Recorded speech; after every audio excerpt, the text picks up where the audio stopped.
Hello friends, Tally Prime की series में आपका स्वागत है।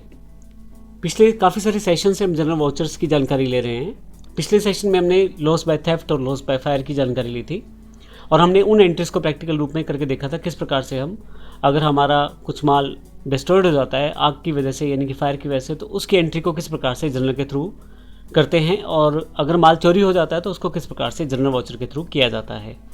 लेकिन अब यहाँ पे प्रैक्टिकल केसेस में क्या होता है कि मोस्टली, अब यहाँ एग्जांपल में जैसे 5,000 रुपये का जो माल था जो आग से ख़राब हुआ है, मान लीजिए कंपनी ने, ABC कंपनी जिसका हम अकाउंट्स मैनेज करते हैं, उसने उसका इंश्योरेंस करवा रखा है DBM इंश्योरेंस कंपनी से। तो अब DBM इंश्योरेंस कंपनी से उसका क्लेम मांगा जाएगा। जो 5,000 रुपये का माल आग के द्वारा ख़राब हुआ है उसका क्लेम जो है वो DBM इंश्योरेंस कंपनी से मांगा जाएगा। अब DBM इंश्योरेंस कंपनी ज़रूरी नहीं कि 5,000 का क्लेम 5,000 में ही सेटल कर दे, हो सकता है वो कम प्राइस उसका दे, यानी कि ऐसा ज़रूरी नहीं होता कि आप जितना क्लेम करते हैं इंश्योरेंस कंपनी उतना ही पैसा आपको देती है। कुछ कैलकुलेशंस के हिसाब से DBM इंश्योरेंस कंपनी मान लीजिए उसका 5,000 रुपये ना दे के 3,000 रुपये देती है। तो ऐसे केस में इन एंट्रीज़ को आप किस प्रकार से कर सकते हैं। तो DBM इंश्योरेंस कंपनी का अकाउंट मेरे पास पहले से नहीं है, लेकिन DBM इंश्योरेंस कंपनी जो अकाउंट है मुझे उसको एक करंट एसेट के रूप में यहाँ पे रखना है, क्योंकि जो हम क्लेम करेंगे इंश्योरेंस का उसको हम करंट एसेट में दिखाएंगे, ड्यू दिखाएंगे, क्योंकि हम मान के चलते हैं कि इंश्योरेंस कंपनी पे जो हमने क्लेम किया है वो 5,000 हमें दे देगी। अब मान लीजिए 5,000 नहीं देगी, 3,000 देगी, तो वो 2,000 जो है वो लॉस बाय फायर में हमें बाद में भी दिखाना है, तो हम अपनी अकाउंट्स को उसके अकॉर्डिंग सेटल कर पाएंगे। तो ये देखते हैं सबसे पहले इसको करेंगे किस तरह से। तो DBM इंश्योरेंस कंपनी का जो हमने क्लेम किया है उसका एक अकाउंट बनाएंगे करंट एसेट में और उसको फिर एडजस्ट करेंगे जनरल एंट्रीज़ के साथ, और फिर हम जब वो अमाउंट मिलेगा हमें उसको किस प्रकार से एंटर करेंगे वो हम देखते हैं रिसिप्ट एंट्री के थ्रू। तो आइए शुरू करते हैं इसमें। तो सबसे पहले हमें एक लेजर क्रिएट करना है जो कि मेरे पास DBM इंश्योरेंस कंपनी का जो क्लेम है उससे रिलेटेड है। तो इंश्योरेंस क्लेम जो है इसे मैं करंट एसेट के अंतर्गत रख रहा हूँ, क्योंकि मैं उम्मीद ये मान के चलता हूँ कि DBM इंश्योरेंस क्लेम जो है हमें पूरा का पूरा पैसा दे देगा। अब एक बिज़नेस में जब आप क्लेम किया जाता है तो वो आप इस हिसाब से क्लेम करते हैं कि ठीक है, अगर 5,000 का लॉस हुआ तो 5,000 कंपनी दे देगी, नहीं तो 4,000 दे देगी, 2,000 दे देगी। पहले से हमें तय नहीं है कितना देगी, लेकिन हम अपनी तरफ से मान के चलते हैं कि हमें पूरा पैसा मिल जाएगा। तो अभी मैं यहाँ से इसे एंटर करते हुए एक्सेप्ट कर लेता हूँ। अब वापस आते हैं और सबसे पहले हम क्लेम की एंट्री करते हैं। तो वाउचर पे जाएंगे हम, इसके लिए जनरल वाउचर का ही इस्तेमाल करेंगे हम। अब क्योंकि इंश्योरेंस कंपनी ने हमारा पैसा देना है, उस क्लेम से हमें पैसा मिलेगा और हम उसको करंट एसेट के रूप में मानते हैं कि लगभग 1 साल के अंदर हमें वो अपना क्लेम वापस मिल जाएगा। तो DBM इंश्योरेंस क्लेम को यहाँ डेबिट कर देता हूँ। डेबिट में 5,000 रुपये से करता हूँ। क्यों? क्योंकि मैं ये मान के चलता हूँ कि मुझे मैक्सिमम पैसा मिल जाएगा। अगर पूरा पैसा नहीं मिलेगा तो वो बाकी जो पैसा है वो एडजस्ट हो जाएगा लॉस में या हमारे एक्सपेंसेस में। तो हम देखते हैं उसको किस प्रकार से एंटर करेंगे। लेकिन अभी के लिए मैं यहाँ से DBM इंश्योरेंस क्लेम को 5,000 रुपये में डेबिट कर देता हूँ और जो लॉस बाय फायर जिसके यहाँ पे मैंने क्लेम किया है उसको मैं क्रेडिट कर देता हूँ। अब देखेंगे यहाँ बैलेंस 0 हो गया है करंट लॉस बाय फायर का। क्यों? क्योंकि हम मान के चल रहे हैं कि पूरा का पूरा क्लेम हमें मिलने वाला है। मैं यहाँ एंटर करके यस कर देता हूँ।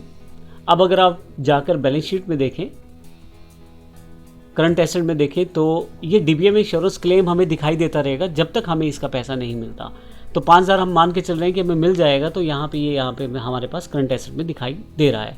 और इसी के साथ अगर आप प्रॉफिट एंड लॉस में देखें, इनडायरेक्ट एक्सपेंसेस में जाके देखें, तो लॉस बाय थेफ्ट और लॉस बाय यहाँ पे आपके पास फायर नहीं है, क्योंकि हम मान के चल रहे हैं कि क्लेम में पूरा पैसा मिलेगा।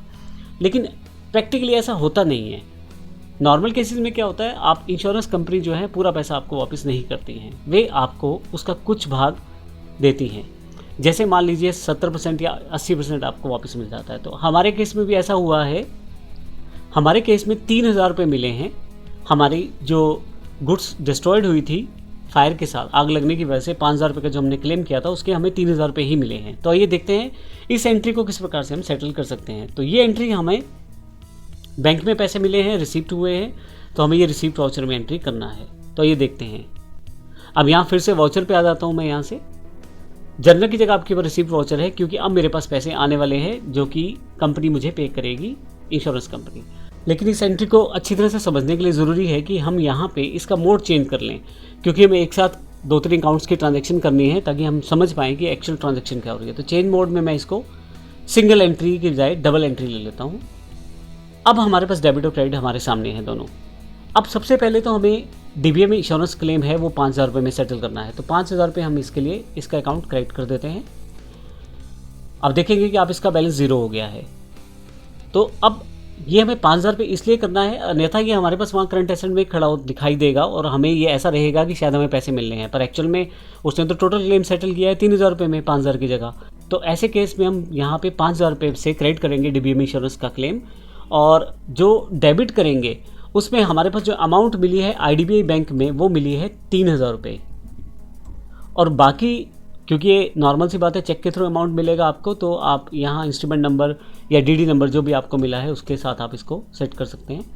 बाकी जो 2,000 रुपये है वो हमारा अभी लॉस बाय फायर है, क्योंकि हमने एक तरह से लास्ट टाइम देखा था कि जब हम प्रॉफिट एंड लॉस देख रहे थे तो वहाँ इनडायरेक्ट एक्सपेंसेस में लॉस बाय फायर नहीं था, क्योंकि तब तक क्लेम सेटल नहीं हुआ था। लेकिन अब क्लेम सेटल हुआ है तो अब हमें पता लग चुका है कि हमें 5,000 में से 3,000 मिला है, बाकी जो अमाउंट है वो लॉस बाय फायर हमारा पेंडिंग रह गया है। तो अब लॉस बाय फायर जो है, एक्चुअल जो है हुआ लॉस बाय फायर वो 2,000 रुपये हुआ, और 3,000 हमारे अकाउंट में वापस आ चुका है, जो कि DBM इंश्योरेंस क्लेम के थ्रू आ चुका है। और DBM इंश्योरेंस क्लेम का जो अकाउंट है वहाँ से वो सेटल हो चुका है। अब मैं यहाँ एंटर कर देता हूँ और फाइनली येस कर देता हूँ। अब अगर मैं आपको इसके इफेक्ट्स दिखाऊँ, सबसे पहले हम यहाँ से प्रॉफिट एंड लॉस में जाते हैं, और इनडायरेक्ट एक्सपेंसेस में अगर आप देखें तो लॉस बाय फायर यहाँ 2,000 रुपये दिखाए जा रहे हैं, क्योंकि इसमें हमारे पास लॉस बाय फायर में 2,000 रुपये का जो बैलेंस है वो दिखाई दे रहा है, क्योंकि जो 2,000 रुपये जो हैं वो हमारे ड्यू रह गए थे, यानी कि कंपनी ने वो सेटल नहीं किए थे। इस कारण से वो हमारा जो टोटल लॉस हुआ वो 2,000 रुपये का हुआ। यहाँ से एस्केप करके बाहर आता हूँ। अब अगर आप यहाँ से बैलेंस शीट पे चले जाएं और यहाँ फिक्स एसेट के साथ नीचे करंट एसेट्स में आ जाएं, तो आप देखेंगे यहाँ पे आपके पास किसी भी तरह का जो DBM कंपनी है उसका इंश्योरेंस क्लेम अकाउंट यहाँ पे नहीं है। तो इस तरह से हमने देखा कि हम अपनी एंट्रीज़ को कैसे एडजस्ट करते हैं जब भी हमें इंश्योरेंस क्लेम करना होता है, और क्लेम में अगर पैसे कम मिलते हैं तो उसको किस प्रकार से एडजस्ट किया जाता है। बाकी जो पैसा बचा 5,000 में से 3,000 मिलने के बाद 2,000 बचा, वो 2,000 जो है एक्चुअल लॉस है जो हमारा आग के साथ हुआ है, उसको हमने इनडायरेक्ट एक्सपेंसेस के रूप में प्रॉफिट एंड लॉस में दिखाया है। तो इस तरह से हमने ये जनरल एंट्री में इस सेशन को कवर किया है। अगले सेशन में अभी जनरल एंट्रीज को हम कंटिन्यू रखेंगे एडवांस एंट्रीज के साथ। धन्यवाद।